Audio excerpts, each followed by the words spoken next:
अस्सलाम वालेकुम students, virtual university Pakistan में खुशामदीद। आप देख रहे हैं वीयू खानपुर, आपका अपना चैनल। आज इस वीडियो में हम बात करेंगे आपके साथ एक इंतहाई इम्पोर्टेंट टॉपिक के ऊपर, और वो टॉपिक है आपका पसंदीदा टॉपिक और जिस टॉपिक का सभी स्टूडेंट को आजकल इंतज़ार है, और वो है आपकी स्क्रीन के सामने।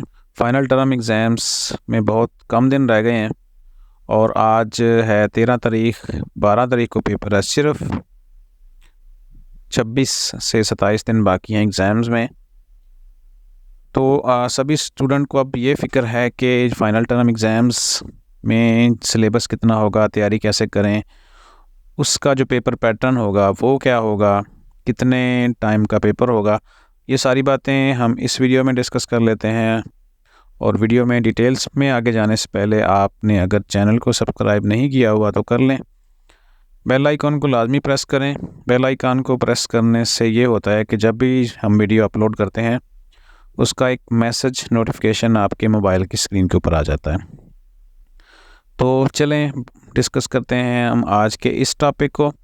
फ़ाइनल टर्म एग्ज़ाम्स कब होगा और बाकी जो उसकी रिलेटेड चीज़ें हैं, उसकी तैयारी, उसका सिलेबस, उसका टाइम, उसका पेपर पैटर्न, ये सारी बातें इस वीडियो में। सबसे पहले अगर आपको बताएं कि फ़ाइनल पेपर होना कब है। आज 13 तारीख है, तो यूँ समझ लें कि एक हफ़्ता जो कल से स्टार्ट हो रहा है, ये भी और ये भी और एक ये भी, ठीक है, 3 हफ़्ते। साथ में आ जाएगा जनवरी, 4 हफ़्ते। सिर्फ 4 हफ़्ते बाकी हैं दरमियान में, और फिर 12 तारीख को आपका पेपर होगा, Feb 12 2024 को। तो अगर हम इसको देखना चाहें यूनिवर्सिटी की साइट के ऊपर, तो एकेडमिक कैलेंडर स्टूडेंट में जाके यहाँ पे हम देख सकते हैं फ़ाइनल टर्म की डेट लिखा हुआ है। Final semester exams for 2023 Monday February 12 2024, तो ये डेट है और 4 हफ़्ते बाकी हैं आज से। अगली बात कि जो आपका पेपर पैटर्न होगा वो क्या होगा। आपने पेपर पैटर्न ये कि उसमें लॉन्ग क्वेश्चन कितने होंगे, शॉर्ट कितने होंगे और एमसीक्यूज़ कितने होंगे, ये सारी की सारी सेम चीज़ें चलेंगी जैसे आपका मिड टर्म था। कोई नई बात इसमें नहीं आएगी। तो अगर कुछ चेंज आता है तो वो अनाउंसमेंट्स में आ जाएगा। जनरल चीज़ें मैं आपको बता देता हूँ। ये पेपर होगा, इसमें टोटल टाइम जो होता है वो 90 मिनट का होता है, यानी 1.5 घंटे का ये पेपर होता है। और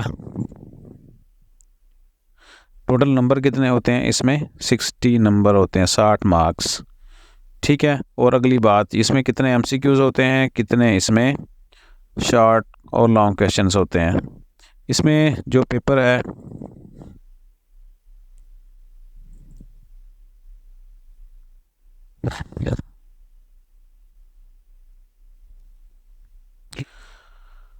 अच्छा जी, final semester examination paper will be comprise of 2 sections. उसमें 2 सेक्शन होंगे। सेक्शन ए होगा जिसमें ऑब्जेक्टिव होगा, और सेक्शन बी होगा उसमें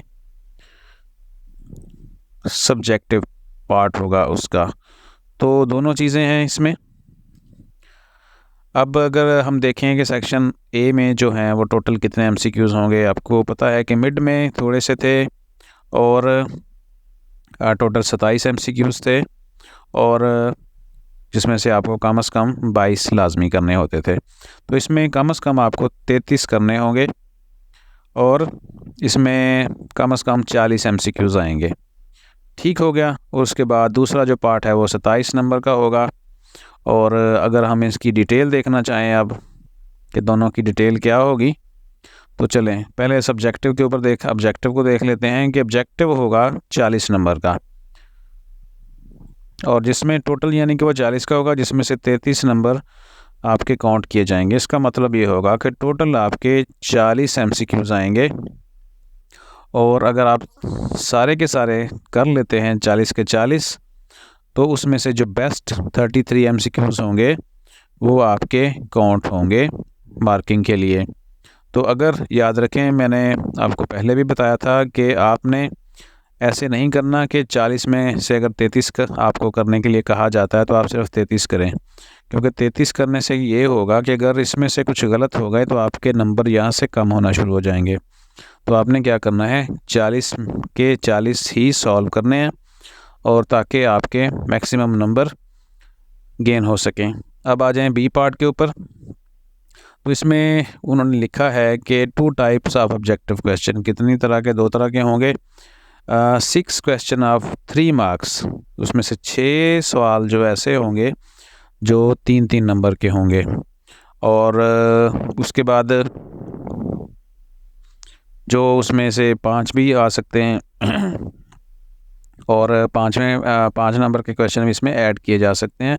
तो अगर 6 होंगे 3-3 नंबर के, उसमें से कम से कम भी आपने 4 सवाल लाजमी करने हैं। लेकिन वही बात एमसीक्यूज़ की तरह कि आपने इसमें से जो है मैक्सिमम आपने सारे के सारे ही कर लेने हैं। तो ताकि इसमें ये होगा कि जिस सवाल में से आप अच्छे नंबर लेंगे वो काउंट हो जाएगा, तो आपके नंबर कम होने का ख़तरा कम हो जाता है।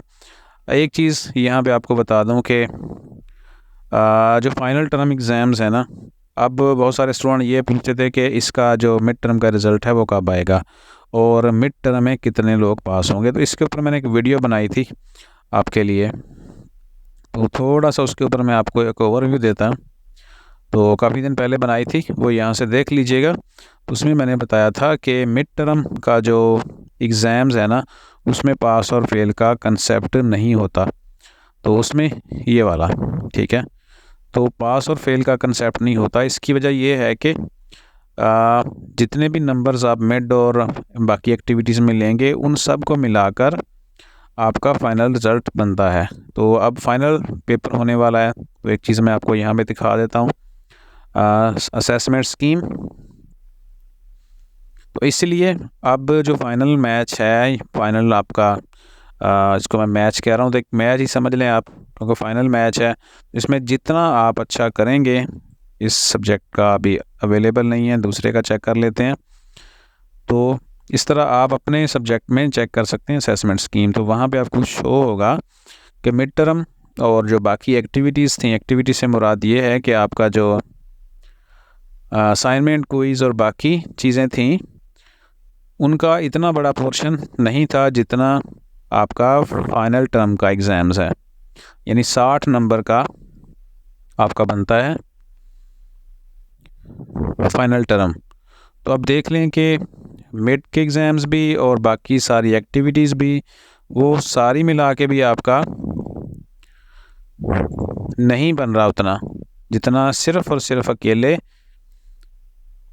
मिड टर्म का फ़ाइनल टर्म का बनता है। तो अब आपके ऊपर है कि आप कितना अच्छा फ़ाइनल टर्म को आप करते हैं, और मैं आपको कहूँगा कि अपनी पूरी ताकत लगा दीजिएगा।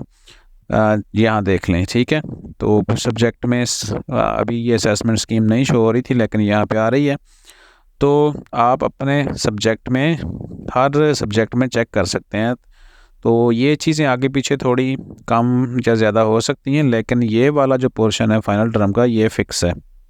60 नंबर का आपका फ़ाइनल टर्म है, इसमें से आपको बहुत अच्छे नंबर लेने हैं। तो अब जो रिज़ल्ट बनना है आपका फ़ाइनल का, मिड का तो आ जाएगा 3-4 दिन तक। तो वो उसमें जितना भी आपका शो हो जाए, अच्छे नंबर अगर आ जाएँ तो आपके लिए बेस्ट है, क्योंकि इसमें भी आप अच्छे आ जाएंगे तो आपका जो बर्डन वो है वो यहाँ से कम हो जाता है। अगर यहाँ से कम आते हैं तो फिर आपको यहाँ से अच्छे नंबर लेने हैं। तो इस तरह अब जो बड़ा एक टास्क है आपके सामने वो है, अब आ जाएं सिलेबस के ऊपर कि सिलेबस इसमें से कितना आएगा। तो आपको पता है कि मिड टर्म का सिलेबस यहाँ से हर अनाउंसमेंट्स में ऑलरेडी बताया जा चुका था। तो अगर हम देखें,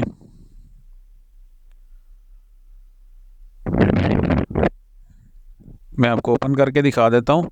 तो एक चीज़ तो क्लियर मैं आपको बता दूँ कि जो फ़ाइनल टर्म एग्ज़ाम्स होने हैं तो वो यहाँ से आगे शुरू होंगे, उसमें मिड टर्म का सिलेबस शामिल नहीं होता। तो क्लियरली यहाँ पे तकरीबन टोटल जो हैं आपके 15 वीक बनते हैं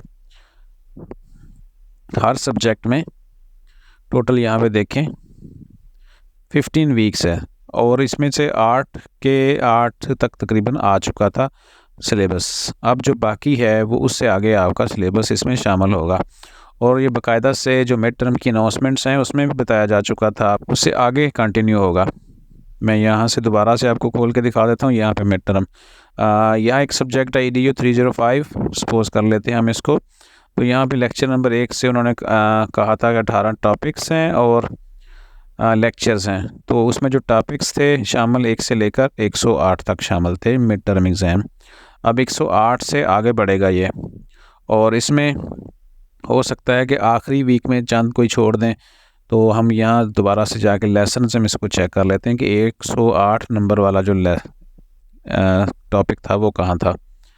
तो इस तरह ये जो सिलेबस है इससे आगे बढ़ेगा। अब ऑलमोस्ट ये कुछ चीज़ें आपके सामने क्लियर हो गई हैं कि एक तो आपका जो पेपर पैटर्न है वो किस तरह होगा, और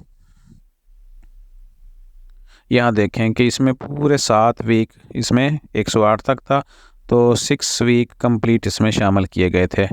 अब 7वां अगर हम देखें, 1 2 3 4 5 6 7 8 9, ठीक है, 9 8 और 9 वीक कम से कम इसमें से 8 या 9 वीक अगर छोड़ते हैं चंद एक टॉपिक्स आखिरी वीक में से, तो 8 या 9 वीक आपके फाइनल सिलेबस में शामिल होंगे।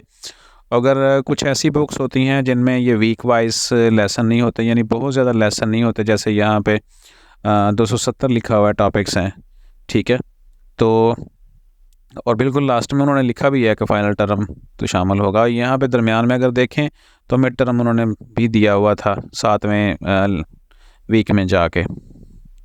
यहाँ पे तो मैं दिखा देता हूँ आपको, ठीक है, यहाँ पे देखें। तो अब जो बाकी सिलेबस है वो इसमें शामिल होगा। और अब आ जाएं इसके ऊपर के जिनमें होते हैं लेसन्स। कुछ जो बुक्स हैं उसमें बहुत सारे टॉपिक्स हैं छोटे छोटे, कुछ ऐसे या सब्जेक्ट होते हैं आपके सिलेबस में शामिल जिसमें 45 लेसन्स होते हैं। लेसन से मुराद उनके जो वीडियो लेक्चर्स हैं वो काफ़ी बड़े होते हैं, ये तो छोटे छोटे लेसन्स हैं ना, 12-12 13-13 मिनट के। इसमें अगर मैं यहाँ पे देखूँ MCM 310 इसको चेक कर लेते हैं कि इसमें क्या हिसाब किताब है।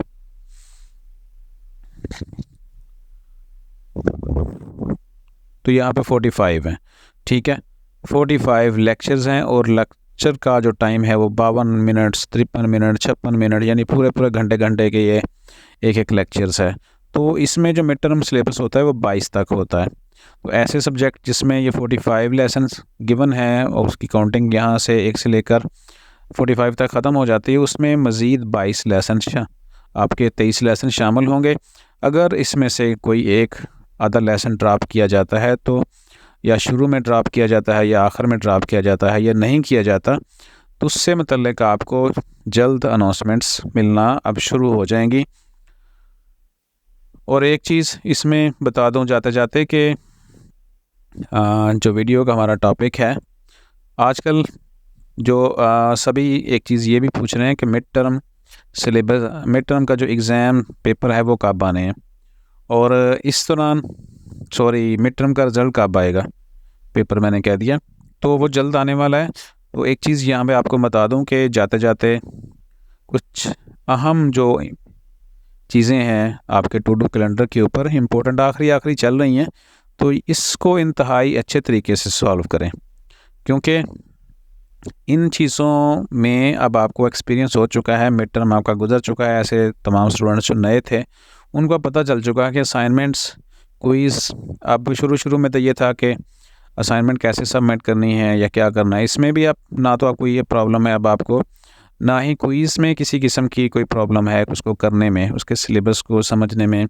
तो अब जो लास्ट फ्यू एक्टिविटीज़ आपकी बाकी हैं, आखिरी चल रही हैं, उसको अच्छे तरीके से करें, जैसे मैं आपको बता चुका हूँ, क्योंकि ये चीज़ें शामिल होनी हैं। और जितनी एक एक्टिविटीज़ को आप अच्छे तरीके से कर लेते हैं उतना पासिंग मार्क के आप करीब होते जाते हैं, और जितनी आपकी एक्टिविटीज़ ख़राब होती हैं, अच्छे नंबर नहीं आ रहे होते, तो फिर उसमें आप को वही नंबर्स किसी दूसरी चीज़ में जाके पूरे करने पड़ते हैं। जैसा कि अगर असाइनमेंट में या मिड में आपके नंबर अच्छे नहीं आते, ठीक है, या आप कोशिश नहीं कर रहे ज़्यादा अच्छे तरीके से करने की, तो फिर आपको फाइनल टर्म में बहुत ज़ोर लगाना पड़ेगा। बिल्कुल एक क्रिकेट मैच की तरह, अगर आप 40 ओवरों में नहीं अच्छा स्कोर बना पा रहे होते तो फिर आपको आखिरी 10 ओवरों में आर या पार वाली सूरत हाल होती है और बहुत आपको हार्ड हिटिंग करना पड़ती है और ज़ोर लगाना पड़ता है ताकि एक अच्छा टारगेट आपके सामने बनाया जा सके और आप पास हो सकें। तो अब एक चीज़ और बता दूं कि पासिंग मार्क यहाँ पे कितने होंगे। तो सबको मिला के इसमें से ये सारे अगर मिलाएं तो बन जाता है 100 में से आपको 50 नंबर हर हाल में पूरे करने हैं पास होने के लिए। चलो इसके ऊपर हम इंशाल्लाह बाद में बात कर लेंगे। अब तक ये वीडियो आपको सिलेबस की समझ आ गई होगी। ये डिटेल मैं आपको वीडियो के नीचे भी लगा दूंगा, आप देख लीजिएगा। तो इसमें अगर कोई भी रद्दोबदल होता है, कोई ज़रा सा भी, तो आपने, जैसा कि आपको बताया जाता है कि अनाउंसमेंट्स अपने सब्जेक्ट की अनकरीब आपके LMS में आनी शुरू हो जाएंगी, तो उसमें ये पूरी डिटेल आपको हर सब्जेक्ट के हवाले से बता दी जाएगी। तो कीप वाचिंग वीडियो कानपुर, मिलते हैं इंशाल्लाह अगली वीडियो में आपके साथ, और इंतहाई कोई अहम टॉपिक आपके साथ शेयर करेंगे। और वो टॉपिक होगा कि एग्ज़ाम से पहले अगर किसी ने अभी तक फ़ीस नहीं जमा कराई तो उसका LMS कब ब्लॉक होने वाला है। मिलते हैं इंशाल्लाह नेक्स्ट वीडियो में। चैनल का ख्याल रखिएगा अपना भी। अल्लाह हाफ़िज़।